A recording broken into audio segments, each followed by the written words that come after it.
Good morning and welcome to Wellspring. My name is Jim Moore. I am part of your Sunday, December 19th, 2021 service team. We have a few announcements. Early Birds meets Sunday morning at 9:30 on Zoom. We're all having a great time talking about Edward Tolley's Power of Now.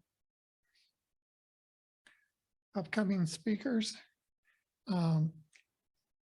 On Christmas Eve, we're going to have a combined service with the other three spiritual centers. And on the 26th, Dr. Edward Burrowbaugh is our speaker. Peggy Shinn will be here again on the 2nd of January and Edward on the 9th. About our combined Christmas Eve service, we're going to meet and greet on Zoom at 3:30 and the service will start at 4. We will be live here in our sanctuary and on Zoom, and the link will be sent out with the weekly email. There will be a candle lighting at the end of the service, so have a candle ready to light if you are at home. Candles will be provided for those of us here in the sanctuary, and we're going to have cocoa and cookies in the social hall for a little bit after the service. Lastly, our prayer team remains ready to serve and support you. You may submit a request via our webpage. Our prayer team meets virtually on Tuesday afternoons at 4:15 to pray with you. You may consider sitting in your quiet space during that time. We know that we are one in spirit and the energy of prayer knows no limits.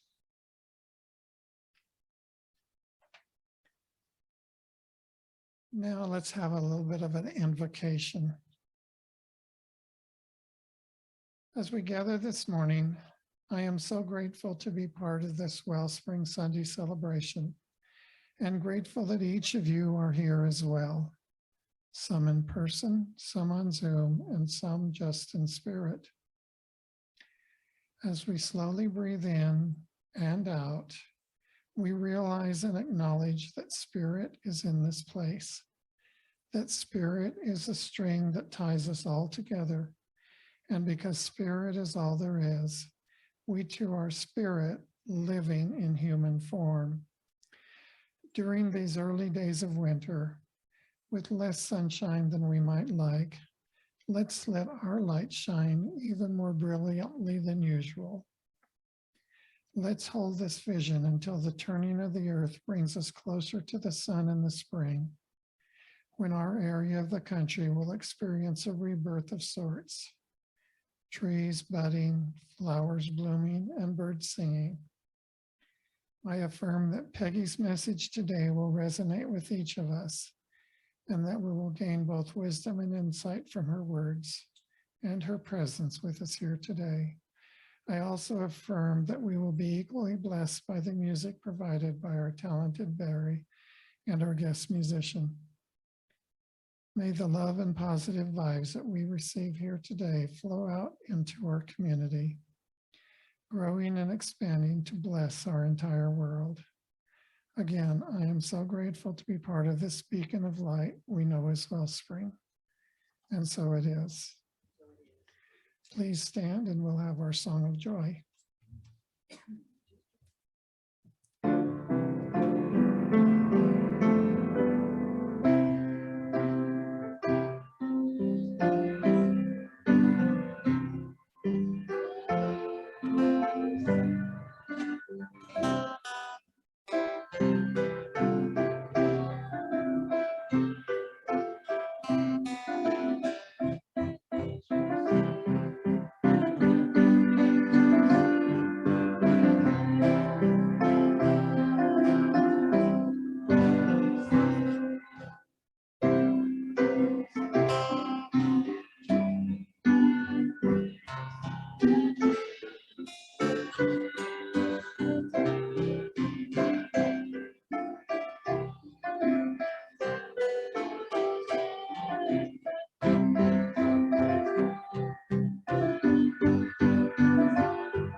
Very good. You may all be seated. We will repeat our vision, our mission, and our affirmation together. Our vision: to elevate spiritual consciousness in our world. Our mission: to support individual spiritual quests through celebration, study, counsel, loving fellowship, and service. Our affirmation: I acknowledge spirit in the midst of us, expressing as you, as me. I accept the all good coming my way, bringing the abundance of the infinite oneness into my life experience. I release all that is less than the magnificence of the Christ within and extend love, peace, and joy every day and in every way. Now we're going to have some special music by Doug Adams. Thank you.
Beautiful, beautiful. Thank you, Doug.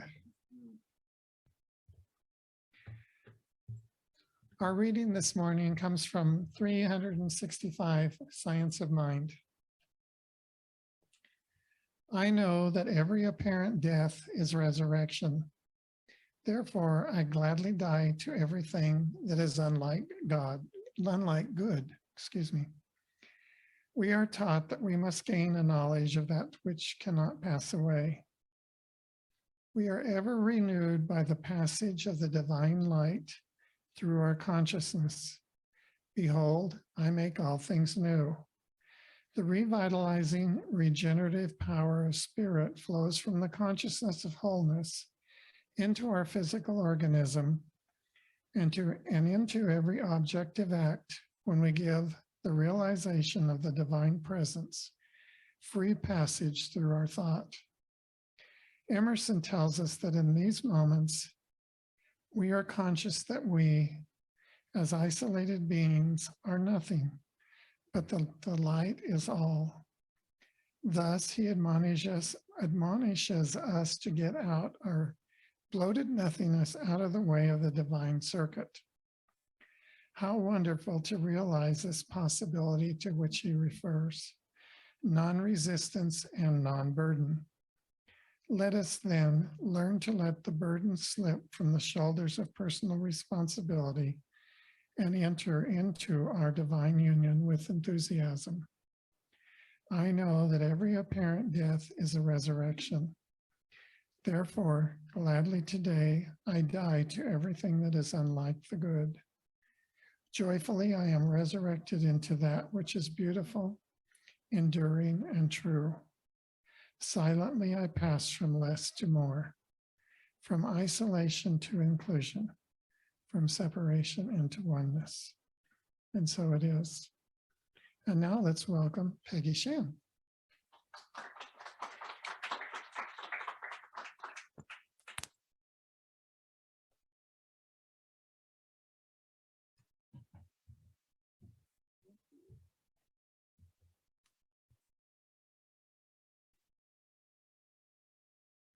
Oops.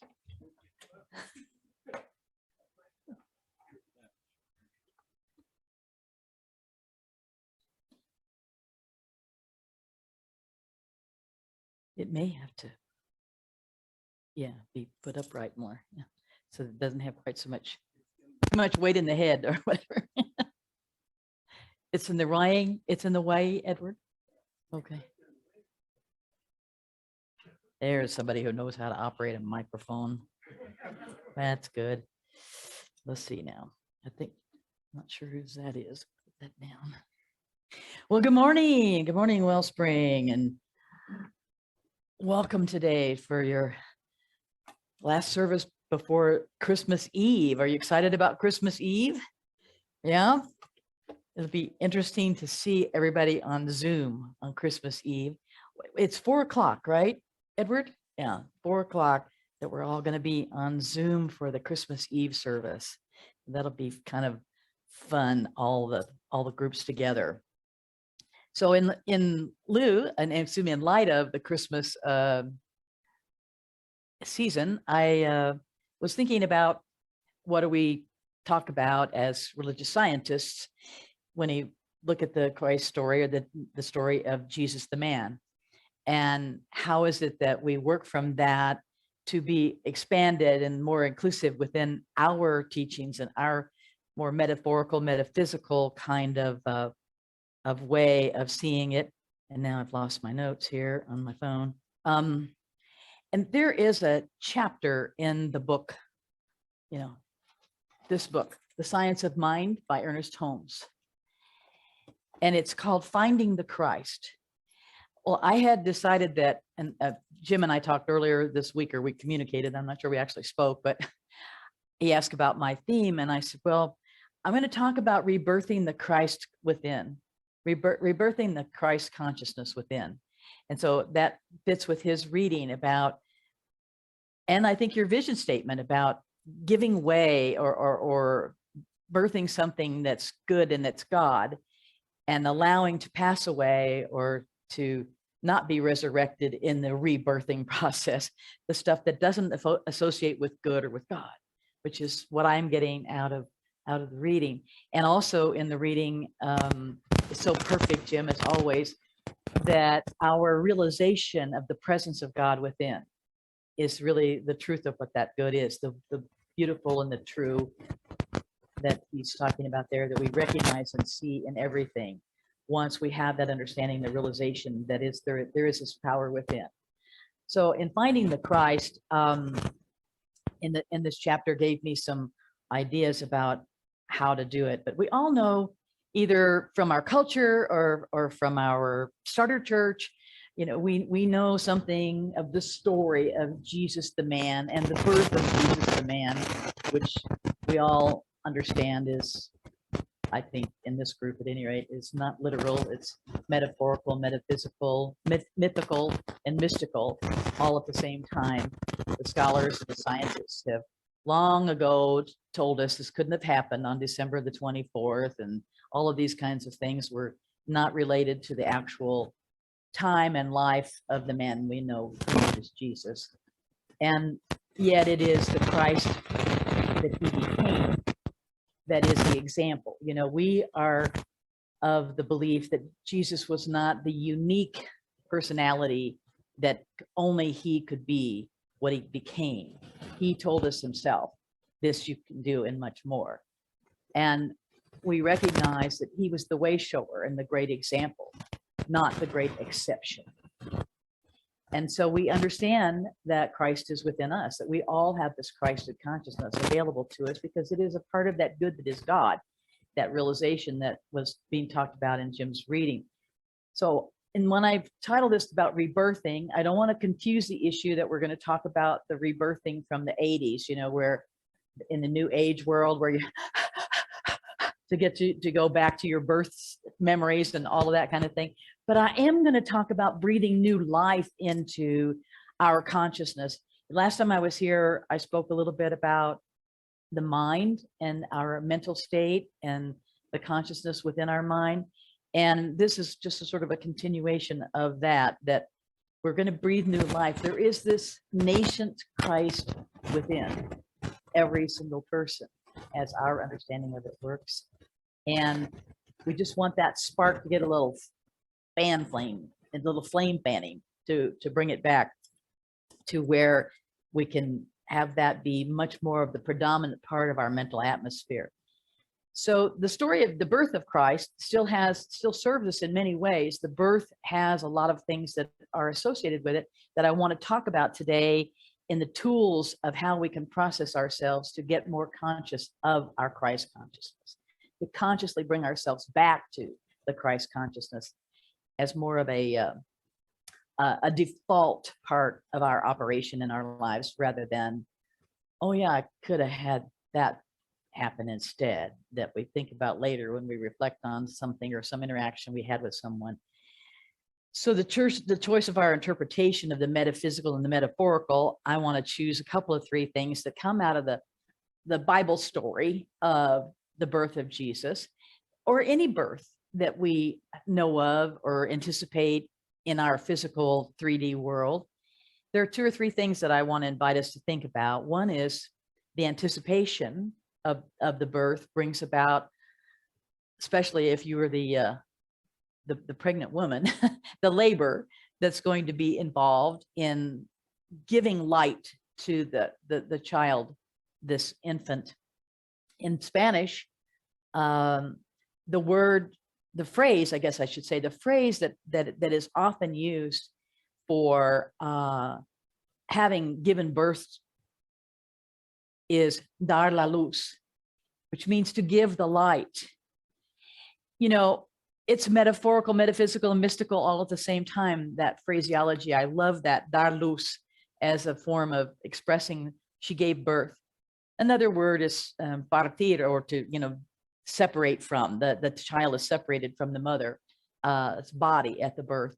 But to dar luz gives it a couple of different levels of meaning to me. I don't know if it is for you, but you know, the fetus has been in darkness inside of the womb.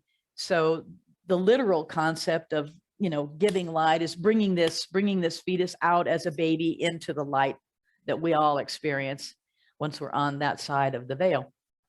But it also is this metaphorical thing about just being in the light and being the light and becoming light at that point of parting from the mother's womb. So who is the Christ in our concept here that we take literally, metaphorically, in different ways? We know that this birth of the Christ's consciousness is the birth of an idea. And that idea is a realization that Jim talked about in his reading, the realization that we are greater than we thought, that we are greater than our current thinking, that there is a power within us. As Ernest Holmes said, there is a power within us that we can use. There is a power in the universe, and that power is within us.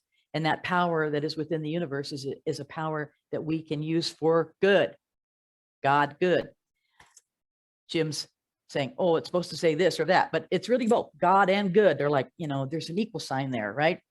That those are synonymous words in my vocabulary at any rate. But it's the birth of this idea that you are more powerful than you realize. When you get to that realization that he read us about, of the presence and the power that is God good within us. So in this book called Science of Mind, this text called Science of Mind, in the chapter 22 called Finding the Christ, I invite you to go home and dig out your textbook and take a look at this chapter and see what resonates for you and what you'll be looking at maybe more after our talk today of considering how it works, how it fits for you in activating this Christ within, rebirthing this Christ within.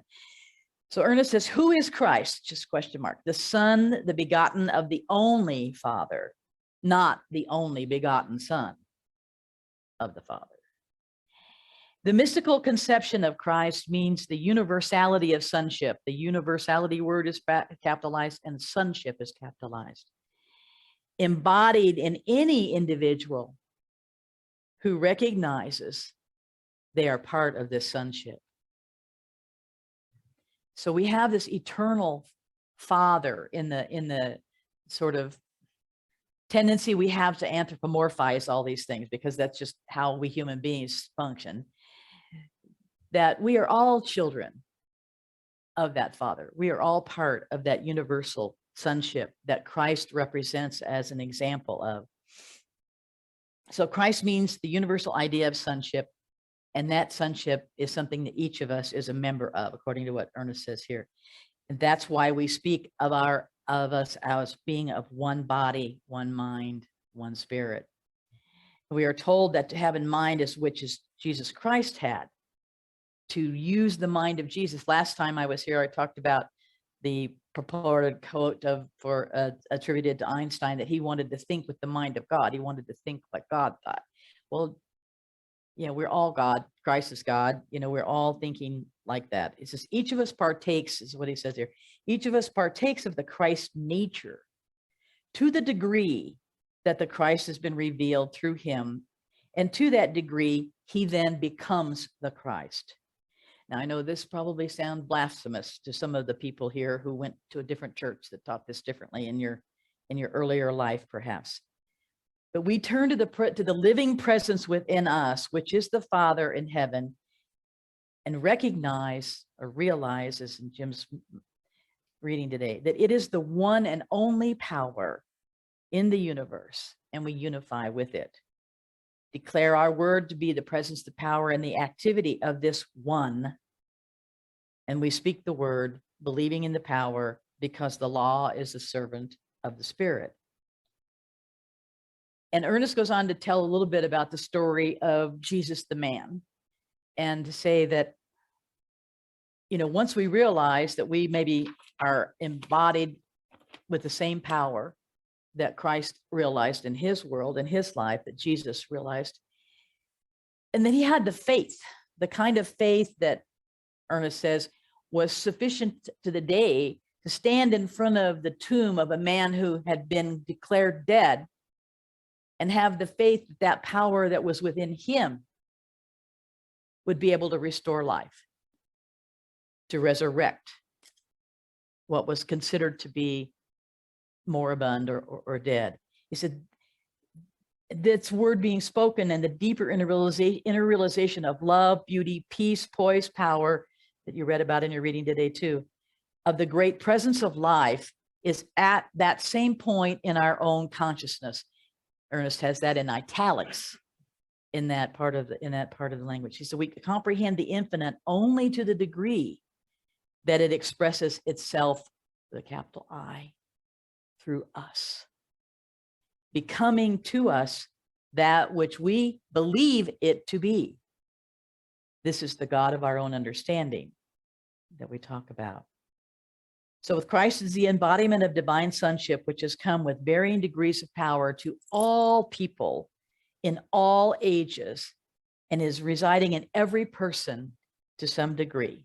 So Christ is the universal presence and the universal power. So these are some of the things that Ernest is talking about.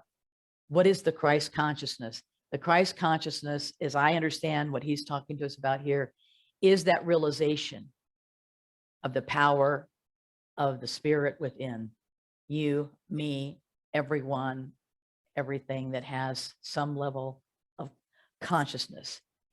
We as humans attribute to ourselves that we're the only ones that are conscious of our consciousness. I'm not so sure that's going to be proved true over time, but it is something that we do know we are a part of whatever is all out there that is conscious of its own consciousness. And it's through that consciousness of our own consciousness that we're able to change, to adapt, to evolve our consciousness as well as the rest of whatever we evolve. So this finding the Christ is a part of our spiritual evolution as I see it. So I have a couple of things that I wanted to touch upon after this series of the quotes out of the book, to go back to the birth of Christ and this anticipation of a birth. In the case of us, we were born with this Christed consciousness. It's just a matter of kind of reactivating it and using some tools perhaps today in light of the Christmas season and the Christmas story and all of we know about the birth of anything.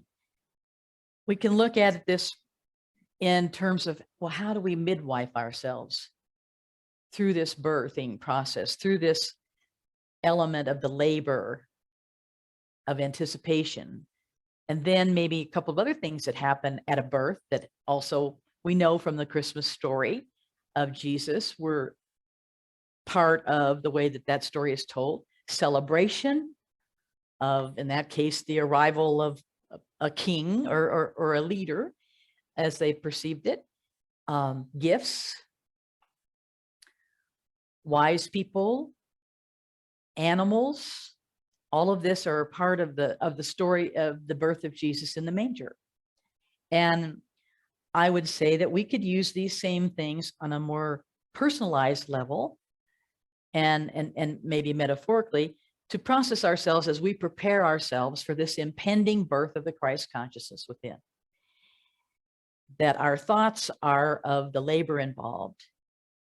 What is it that I need to work on? What kind of change might need to take place in me for this birth to take place, to move this process out to the light? What do I need to bring to the light? What do I need to dar luz?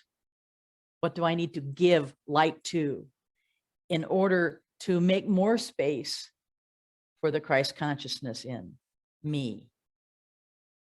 What do I want to celebrate about my Christ consciousness and that of everyone else? How do I step into this joy to the world that we could see ourselves as the Christed consciousness embodied in you, in me, in each of our own individual personalities, and take that into a level of celebration, not only of ourselves and the birth of our Christed consciousness, but how we're using that and how we're making the world better. All of this that Jim read to us about what can I allow to die? What can I allow to move aside in order to focus on celebrating the good, the true, and the beautiful? And then what are the gifts? What are the gifts that this might bring me? What are the gifts that my world is showing me? What are the gifts that I have from the past that have been brought into my consciousness as I process this, as I think about this? So as you reflect in your own mind, and as I've asked these questions of you, you're birthing that Christ consciousness. You're allowing those tools, those questions to change your approach, your perception, your understanding, and your idea of what it's about and who you are about it. So as you think about this during the following week, I would, purport to you that you think about the labor as what is the healing work? What is the healing that my Christ consciousness is pointing me in the direction of that could be beneficial to me and to the world? In other words, that's the expansion. How can I expand my consciousness that it not only is beneficial for me in my world and my living, but for all, for everyone? So I need to reveal more Christ consciousness in me, as me, to me, through me, around me, for me. As Ernest tells us, that spirit is always there. And the Christ consciousness is that spirit, that power, and that presence. What am I willing to let go of? What am I willing to let die in my limited thinking in order to allow what is resurrected from that, the phoenix from the ashes? What is resurrected from that, as Jim was reading to us, is the greater appreciation of the good, the true, the beautiful. And we are going about our daily lives with a different consciousness, a different perception of what's out there. Is there forgiveness work? Is there an opportunity that comes up during this Christmas season even? We oftentimes don't bring up to the forefront that the holidays can, for many people, bring up unfortunate memories, circumstances that befell them, current lives with family members or other relationships that are tough to move through sometimes at the holidays. These are our opportunities in this coming couple of weeks to allow ourselves to think about an alternative, to think about the alternative of forgiveness, to think about the alternative of allowing, to think about the alternative of just letting go of whatever my attachment to something might be. My daughter serves Peking duck on Christmas. It's a good meal, but I have to let go of my tradition and allow her to have her own tradition. It can be as small or as large as, the tectonic shift that can happen when you forgive someone in your family that did harm to you from, something in the past. These things are cumulative and at different varying degrees as we perceive them. But in the operation of how they work on clearing our Christ consciousness, the little and the big, it's like the Course in Miracles. There's no order of magnitude. So do the little work first. It's easier and it'll still get you there. That's what I think about it, right? So another thing that I think we have difficulty with in terms of, this is just me, you might come up with other things about what you want to clear up and how you want to heal, but to reveal in order to heal is our goal here, as I understand it, on the planet. And for me, sometimes it's self-love. The forgiveness has to start here and then can move out to others, because until I forgive myself, I haven't let go of enough of that chatter in there to make space for the next and the next and the next. And I think for almost all of us, there is a next and a next and a next. We're of a certain age in this room for the most part. that that's the case. We've had a few bumps in the road that need perhaps a little more smoothing down. And then as you go through this week, recognize what you're celebrating, what you can celebrate, what you can bring to celebration. I can celebrate my daughter's Peking duck. You know, I mean, it's about the transmutation of these things as I perceive it that makes it shift. Because until I can change my feeling, I really won't change my thinking. Because every time I have whatever thought I have about X, whatever it might be, if that same old feeling is just keeping, you know, raising its head again, that's what's running through my body. That's what's coursing through my body. So that Christ consciousness that's embodied in me, that's embodied in you, and embodied in everyone, has some limitation by those kinds of negative feelings that come up. We're pinching off the energy of the power and the presence of the Christ consciousness within us. So think about these things as you go through this coming week. And on the gifts part, well, you know, there's going to be a lot of things go on in people's lives that, you know, you might get a gift you didn't think you wanted. Or you didn't, you know, we get a lot of gifts in our life that we don't even want to unwrap sometimes because we are too negative about our thought process. And I invite you to take on one of my little mantras, that it's all for my good and nobody's misbehaving. So if we can think of everything that happens in our lives as a gift, it's not just about the physical gift that's under the tree, or for those of you who celebrated Hanukkah that you got a couple of weeks back, there's a difference in the gift idea that the entirety of life is a gift. The Christ consciousness is a gift. That realization of the spirit within me that is the power that doeth the work is the gift. And everything else that proceeds from that is a gift. So if I can look at my life and try to stop the reaction part of me from being the predominant consciousness, in displacing it with the resurrection or the rebirthing of the Christ consciousness, I think I'm going to be ahead of the game. So when you look at the gifts you've received, the gifts you're giving, the gifts that you're able to give, what might they be? Something other than the physical.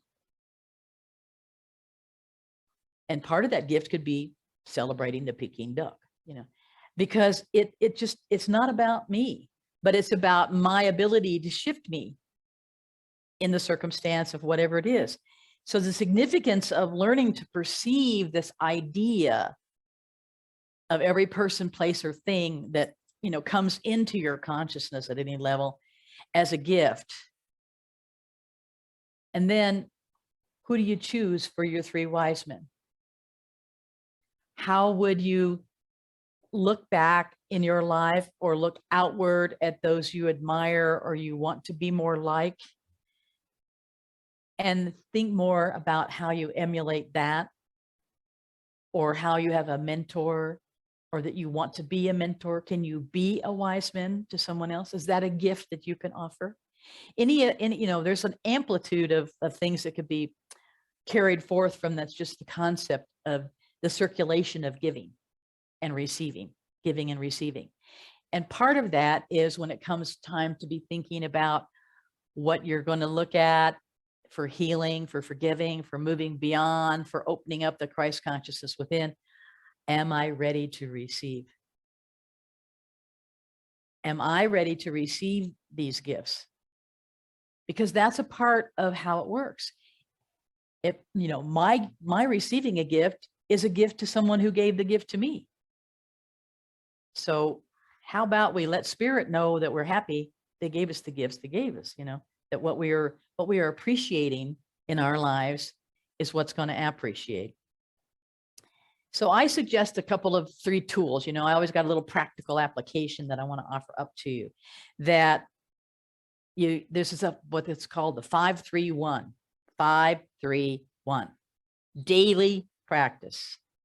5 minutes of meditation in the morning on any of these things that are coming up for you that we talked about in the questions there, or something that you read, or something that you hear, or something that you watch, an inspirational thing on YouTube. I don't care if it's, stupid pet tricks, something that gives you an inspirational lift, a happiness lift, a laugh that you could meditate on a little bit of your own feeling. The 3 is 3 things that you're grateful for, or 3, not meant to be a thing, but three things that you're grateful for that day. And the 1 is 1 act of kindness. Random or not random, but just 1 act of kindness, even if it's an act of kindness to yourself.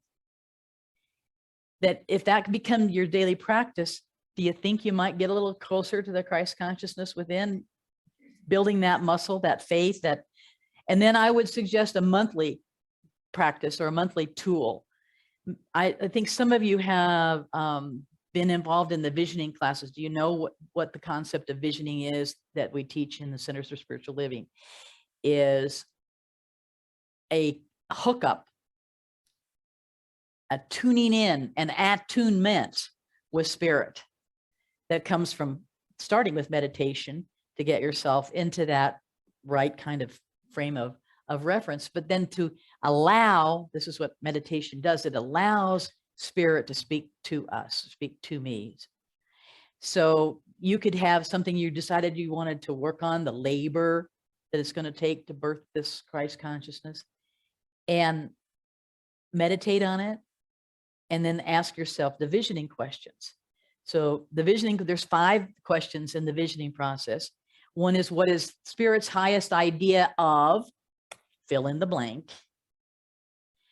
And then what's mine or yours to release in order for this vision that you've received, they're sequential in order, in order for this vision to manifest.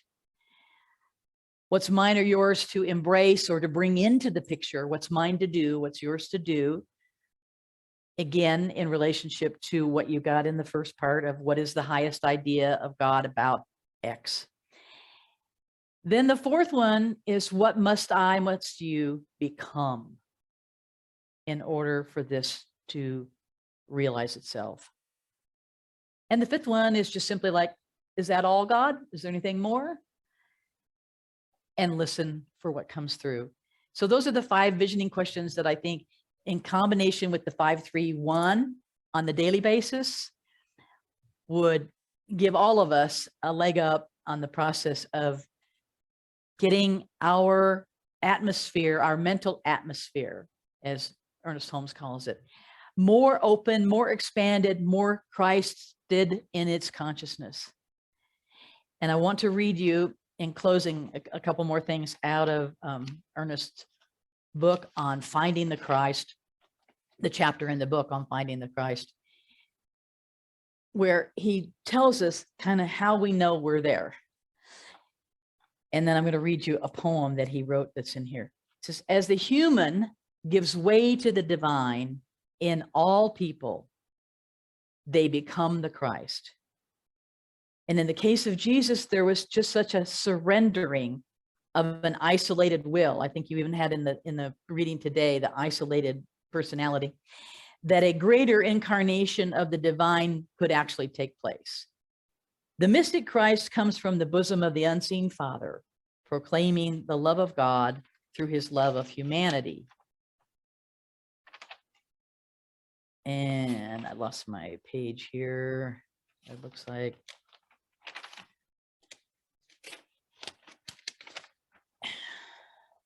Where he says, Christ is not limited to any person nor appear to anyone at any certain age. He's God's idea of himself, his own self-knowingness.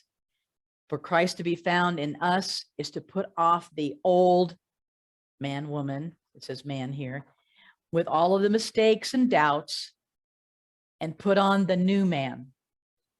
This is the resurrection, who is always certain that he is beloved of the Father. The Christ always comes with power and might, awakened by your still small voice of the truth. And if you go to the chapter, I invite you to take a look at this poem, and I will read it to you as it is written, but change everything into the first person that you can. So this is who we are, awaiting the Christ consciousness to be born, to be rebirthed. Asleep in the heart of cosmic love, unborn, universal potential, the Christ child lay. And the great mother soul, brooding over her unborn child, conceived it in the stillness of her universal nature and imparting that to her own being. Born into time and experience, unnoticed, unseen, yet alive and aware, the Christ child incarnated in human form, taking the likeness of you and me, men and women, yet giving no sign of its presence, waiting with the utmost patience and love for the revelation that would disclose itself and proclaim the reign of peace. By the way, what Ernest has to say about Christmas in his writings is that Christmas is a time for us to give peace to everyone. The next paragraph says, many ages passed and vanished in the long yesterdays of time, and still the Christ child waited. Nations appeared and disappeared, toil, famine, pestilence, and want, hunger, cold, heat, and thirst, war, hatred, blood, and ruin. And still the seed of perfection within was unrevealed. But the universal wholeness cannot be forever subjected, nor the cosmic love be kept from human form. That which was given must be revealed. And the seed of perfection must have the shoots of heavenly planting, must break the cords that bind, fanning the human into the blaze divine. And so long appointed day arrived, and the voice from out of the stillness spoke, this is my beloved son. You are my beloved son. Let the earth be still in your presence, my presence when you read it, okay? Let the earth be still in my presence. Let the beasts of the field and the birds of the air and all the living creatures be still, and let the hosts of heaven sing praises, and let the deep cry unto the deep. Then spoke this child, I am come to bring peace. I am the child of joy, and to all who will, I give life. I am formed of happiness. I am come from the eternal stillness. Quietness and confidence are mine. In the heart of the Father, I have lived forever. O nations and all people, look unto me and be saved. Behold my face shining as the sun, and my feet shod with righteousness. In my left hand are riches and honor, and in my right hand peace forevermore. And all that I am and all that I have, I give. And so it is. Thank you.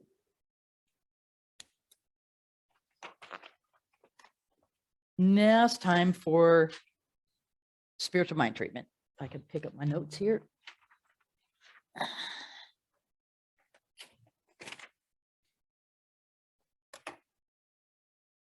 So we just relax into our chair, into our hearts, into that spiritual sanctuary of the Most High that dwells within each of us, knowing that that is the Christ consciousness, that is our realization of God embodied in each of us.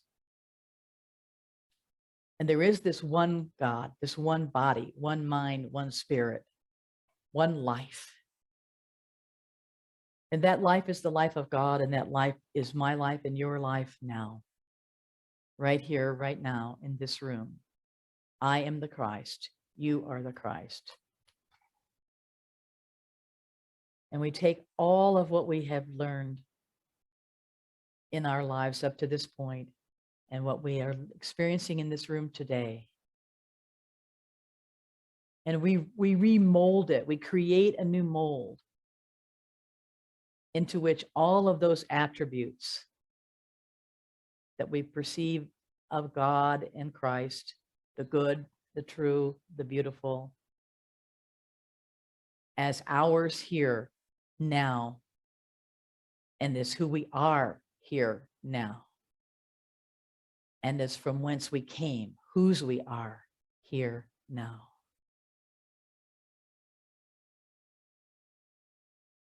And we leave forth today, guided and guarded in that protective spirit of love and light,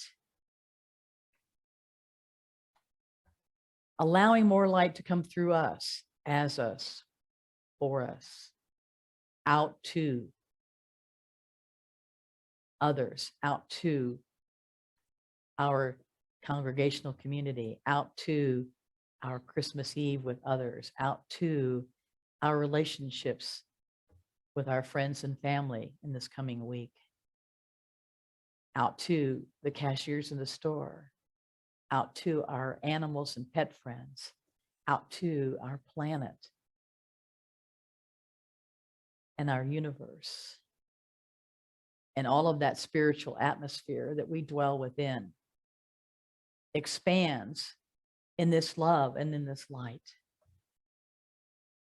amping it up, carrying it forth, eliminating what needs to be eliminated so more can be revealed. And as that revelation occurs, we are Christed more and more. We are developing and experiencing the strengthening of our realization of this power that has always been within us, that is available to us, that is part of the grace that's at our fingertips. And we choose not to limit in any way what God can do for us, through us. And with great gratitude for this knowledge, this spirit that never fails, we open ourselves up to being re-Christed, to being reborn, to being renewed as the new man, as the new woman, as the new mindset.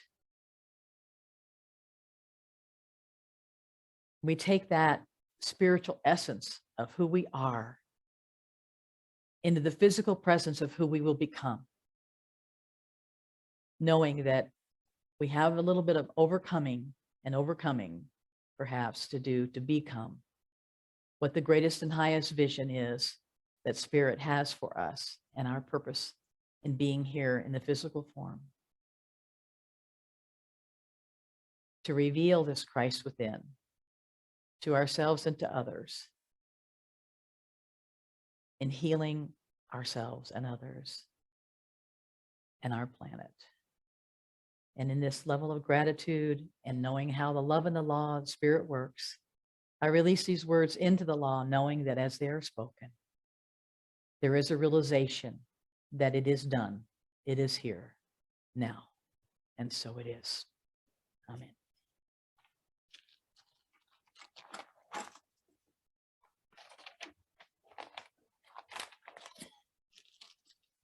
Get all my stuff gathered up here. Okay, Jim, it's yours.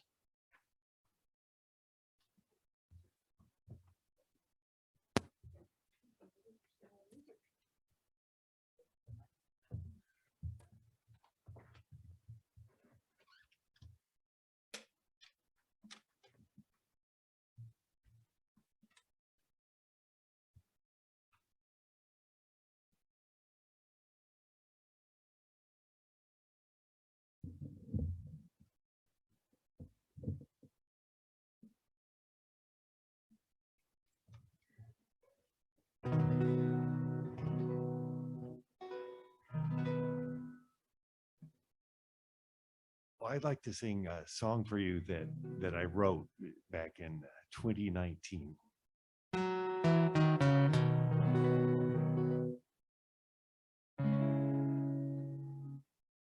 But I couldn't have written this song without that winter I spent in San Francisco. I spent a winter in San Francisco at a friend's flat. I stayed at his flat. He was touring in Romania at the time. And I stayed there because I was escaping from a relationship. a toxic relationship, a long-term toxic relationship. And so I was dredging through all the detritus that brings up in my friend's flat in San Francisco in the middle of winter, Christmas coming. And as we've all heard and read and experienced, that Christmas, it's like Dickens said, the best of times and worst of times, depending on, I was poised perfectly for Christmas at its worst. So I started thinking about the holiday in its kind of, like you were saying, stripped of its mythology and its religion and its iconic aspects, and just what is it? And as I was philosophizing about it and theorizing about it, I thought, well, the longest night is coming. The longest, darkest night and the coldest season is coming. And so instinctually and primally, it's frightening. The fields are bare now. And so what do we do as humans to deal with that? We gather together with our friends and our family or whatever kind of support group we can get, or we laugh in the face of starvation by having giant feasts and gluttonizing, and we chase away the darkness by all manner of decorative lights we fire up, and we scare away scarcity by giving gifts to people, and we raise our voices in songs that we all know and can sing, and raise our spirits that way. So still, how do you deal with Christmas when you're in your friend's flat in San Francisco in the middle of the winter? I ended up getting together with one friend, and on Christmas Eve, I lit one candle, and it was enough. It was enough. Oh, and then of course, I did have to go out and try to find a gift.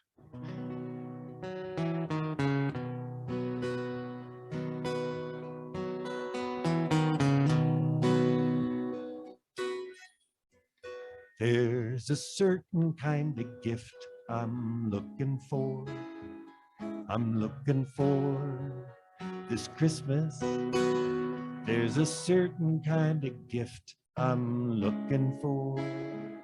I'm looking for this Christmas. A gift of grace that fills this place like the choir, like the sun that shines on everyone. A certain kind of gift. There's a certain kind of joy I'm looking for. I'm looking for this Christmas. There's a certain kind of joy I'm looking for. I'm looking for this Christmas. The longest night,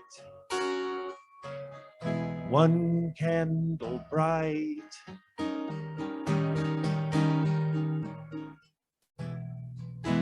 If I follow where it leads, I might find some inner peace, a certain kind of gift. There's a certain kind of love I'm looking for. I'm looking for this Christmas. Certain kind of love I'm looking for. I'm looking for this Christmas. A love that heals, love I can feel when I look deep inside. A love for the whole world wide. A certain kind of gift. If you want to try singing along on this little bit, please. There's a certain kind of gift I'm looking for. I'm looking for this Christmas. A certain kind of gift I'm looking for. I'm looking for this Christmas. Then the joy, a certain kind of joy I'm looking for. I'm looking for this Christmas. A certain kind of joy I'm looking for. I'm looking for this Christmas. And the love, a certain kind of love I'm looking for. I'm looking for this Christmas. There's a certain kind of love I'm looking for. I'm looking for this Christmas. Thank you.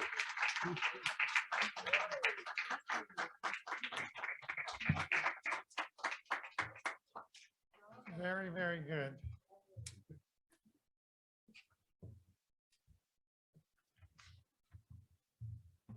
As we acknowledge and receive our virtual and in-person gifts, we give great thanks for the offerings already given and those we will be receiving, because we know that giving and receiving are both part of the one flow, as are we. We bless these gifts and know they are multiplied throughout our community. There are a number of folks who have contributed to the production of this service. We are grateful for their service and we thank you for joining us today. Lastly, stay around in the Zoom meeting after service to visit or join us in the social hall. Now please stand and read with me the benediction followed by our congregational song.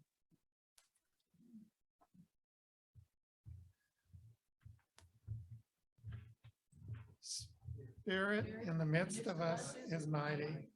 Joy, peace, and eternal life are our true nature and flow through us into the world, and so it is.